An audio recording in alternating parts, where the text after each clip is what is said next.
এই যে দেখতেছেন গরম পানি, এর মধ্যে দিতে হইবে সেমাই। সেমাই দিলে এরপরে ভেজবে এগুলো। দেখেন আমি রেসিপিটা কিভাবে কষ্ট করে বানাই, আপনারা আবার লোভ দিয়েন না। ব্যাপারটা হইলে এই সেমাইগুলো এবার ভিজেইতে হইবে। ভিজানোর পর ফুটবে, টক ফোটাইয়া ফোটার পরে এর মধ্যে দিতে হবে টমেটো, চিনি, তেল, নুন, হলদি, মরিচ, এলাচ, আদা, রসুন, এরপরে আরো অনেক কিছু আর কি যার নাম নাই এগুলো দিতে হইবে।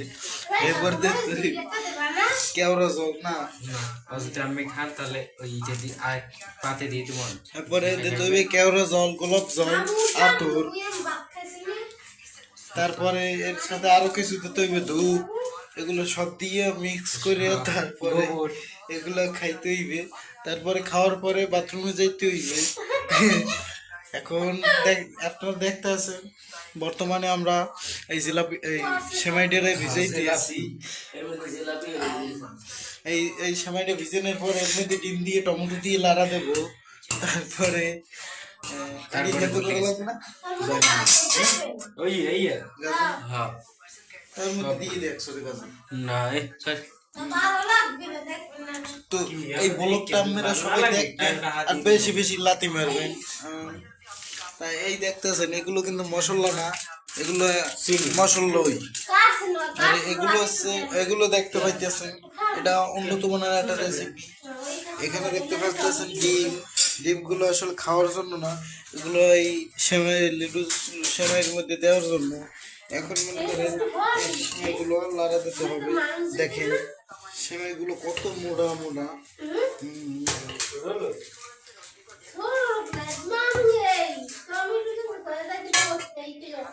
তো এগুলো এগুলো মনে করেন যাদের বড় মন তারাই খেতে পারে।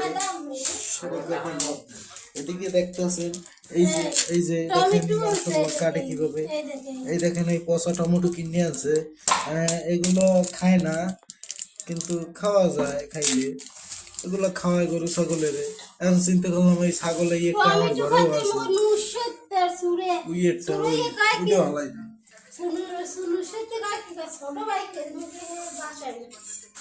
এখন মনে করেন এগুলো এই উতলাইছে সেমাই উতলাইছে। এখন মনে করো এটা কি করতে হইবে, এটা সেকতে হইবে। এর ভিতরে গাজরটা দিয়ে দে, শুকনো টুকনো সব দিয়ে দে। খাই তো এখন মনে করেন এগুলো লাড়তে হইবে, খুব ভালো করে লাড়তে হইবে। দেখতে হইবে নুন হয়েছে কিনা। 30 টাকার পাবে কি এই ডিম কি হিজেম না ডাইরেক্ট দিয়ে দেবো? ডিমগুলো কি হিসেবে না ডাইরেক্ট দিয়ে দেবে অবশ্যই কমেন্টে জানাইবেন। হিজেম না ডাইরেক্ট দিয়ে দেবো? এই হিসেবে না ডাইরেক্ট। এখন মনে করেন এই একটা টাকরায় মনে করেন মশলা চাইতে আছে, এগুলো মনে করেন টাকরার নাম চাইতে সিটি খাইবে। এগুলো টাকরাই মনে করেন যে কোনো ধরনের একটা টাকরা বানায়। এখন আমার ব্লগটা যারা দেখতে মজা পাইতে আছেন সবাই একটা একটা করে লাইক করে দিবেন। এই টাকরাই খায় কেমন মশলা দেবো না। এখন এইটার ডালতে হইবে, জাফি না থাকলে গাবলাই ডালবেন। এখন মনে করেন সেমাইগুলো কিন্তু এখনো গলে নাই, এগুলো গলতে হইলে এই দিয়ে মনে করেন এসিড দেওয়া লাগবে। এসিড দিলে এটা টেস্ট হইবে বেশি। তো আপনারা দেখতে আছেন আমি কিভাবে এটা পাক করতেছি, অনেক কষ্ট করে। মনে করেন এগুলো পাক করতে মাঝে মাঝে চাপাও দেওয়া লাগে, এর জন্যই এরা কইতেছে চাপা।